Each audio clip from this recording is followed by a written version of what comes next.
Like, share, and subscribe to my channel as I continue to provide with trusted information for you to use to make a decision.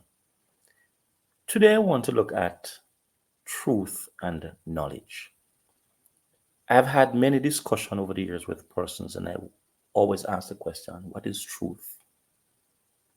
And how do you know what you know is really what you ought to know?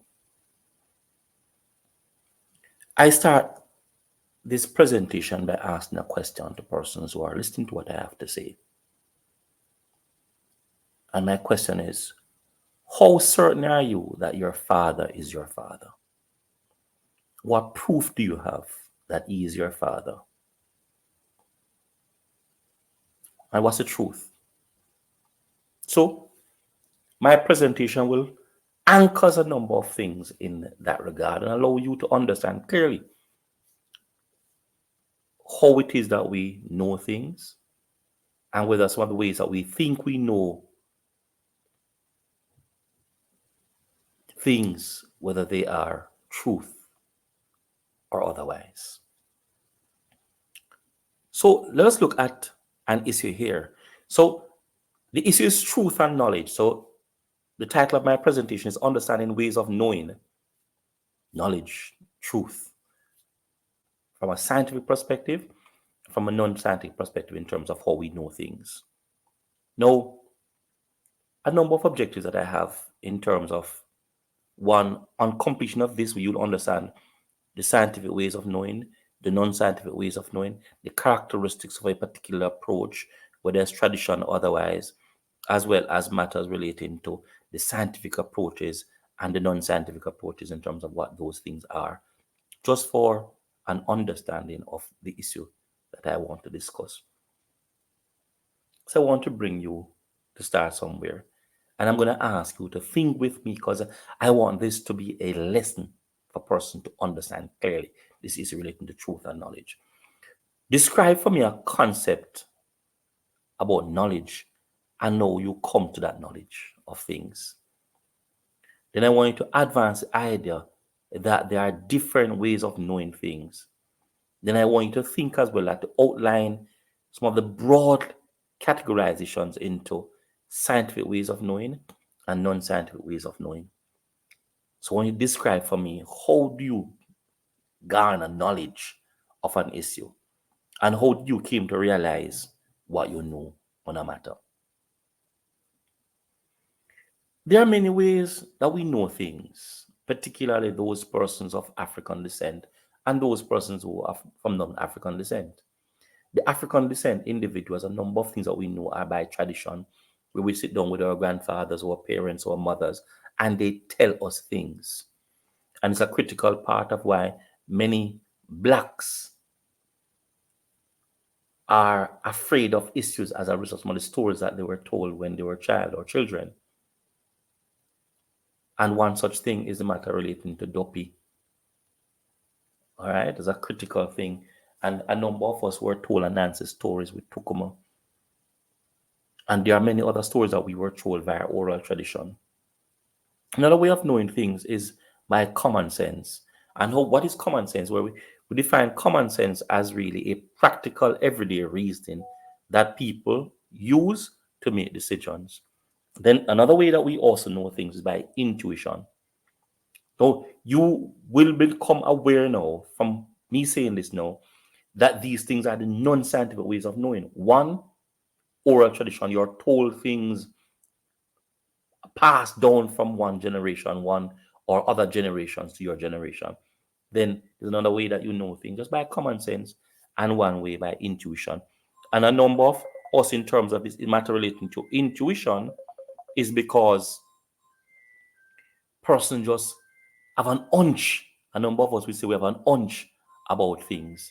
And because we have an hunch, we think that these things. Then there's a scientific way of knowing things. One scientific way of knowing things is by experimentation. For those persons who are in the sciences, particularly natural sciences, chemistry, etc., they'll understand where what this is about. When you go into the lab, you manipulate things and try to come to an explanation and an understanding of things. Another way of knowing things is through using surveys that a number of researchers use to try to understand issues as well.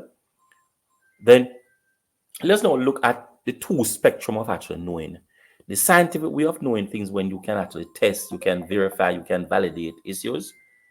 No, the non-scientific ways of knowing things, no, you can't test them. You have a belief, you can't verify it, you have an hunch, you think that's how it is, and you accept that as the issue to understand things. Now, let's continue with our lesson as to what is it that we have done so far. So we are saying that you can know things by hunch, by intuition, by observation, by experiment, by common sense. Some of these things are not testable and some are. What we sometimes do is to put forward the non-scientific ways of knowing things as the truth. And we argue to persons that these non-scientific ways are so it go. So you have an intuition, you have an hunch, you don't know if it's true, common sense, you can't establish any proof for it, it can't be tested, it can't be verified, and sometimes persons actually put these things on you as truth. Now, a number of persons is because of oral tradition why we know things. For those who are males, let me actually speak to those who are males for a second, and the females are actually listening to my presentation likewise. A man is told that this child is his by the woman that you're dealing with, and you accept it. And we have been seeing over the years, particularly over the last 10 years in Jamaica, why a number of men have been killing their spouse, killing their woman, because what they were told after 15, 20 years, 10, 5, and other years, knowing that these things were not true. Because what it is, the men accept orally from the female that if she told that it is your child, it is yours. And a number of men did not go and test this theory, this phenomenon that this child is yours, using the scientific ways of one, the matter relating to DNA testing, etc., to establish paternity, which is a scientific way of knowing that. So we accept these children, and then later on find out these children are yours, and the disappointment that these things cause, it normally leads to death.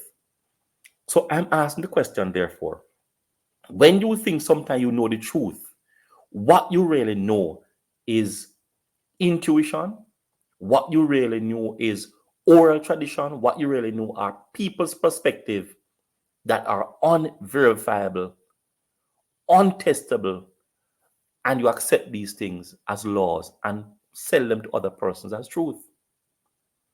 Now, can truth change? I'm asking the question, can truth change? If it were truth in the first place, could it change with time, situations, circumstances, or otherwise? Because the truth is the truth and nothing but the truth. So if a female tells you that this child is yours, and you later found that this child was not yours, what was the truth in the initial instance? No, we are a people that speak a lot, and oral tradition and intuition, as well as common sense, drives particularly the black race perspective of what is truth. The scientific way of testing and arguing and logics and empiricism and deduction from facts are rarely a part of our way of actually knowing things. So therefore, we are more in the business of accepting what is that is not truth to say these things are truth. Let me go again. We accept things that have been spoken to us or things that we think we see and accept these things as truth. Why are we not testing more things? Why, when the politicians speak to us, we don't test and look at what has happened over the past? Deduce what is going on and induce what is happening and extrapolate from what they have said and look at their history and their track record to determine the truth. Why, when your mother speak to us, we don't examine these issues? Even after we have actually garnered knowledge and understanding of what things are, we accept a number of these things as truth. Why are we afraid? And how do we want to say that we know the truth and we are knowledgeable on things when a number of these things that we have been taught have been through the non-scientific ways of knowing things? Common sense, intuition, oral tradition, belief, and hunch. And we put these things on persons as truth. I want to hear what you have to say. Like, share, and subscribe to my channel as I continue to provide with trusted information to use to make decision. Send this clip to a number of your friends and ask them the question: how certain are they that they are who they are, or who they were told that they are? I am Paul Bourne. How certain am I Bourne is my dad? And ask yourself the question: how certain are you that Brown, Matthew, etc. is your father? Did you not hold on to a oral tradition, spoken words by someone? Somebody's going to say to me, I use my birth paper, but your birth paper was on the assumption that your mother said that this man is your father. And the gentleman accepted that responsibility that he is your dad. Did you do any verification? Did you test that principal male and the children? Did you test that? And this matter can be extrapolated and expanded to many other things in our lives. We accept things too much as a generation, when a number of things can be tested, verified, and a truthful conclusion can be drawn. Instead, we go to the non-scientific ways of knowing, the hunch, as in the case of love. Let me hear what you have to say.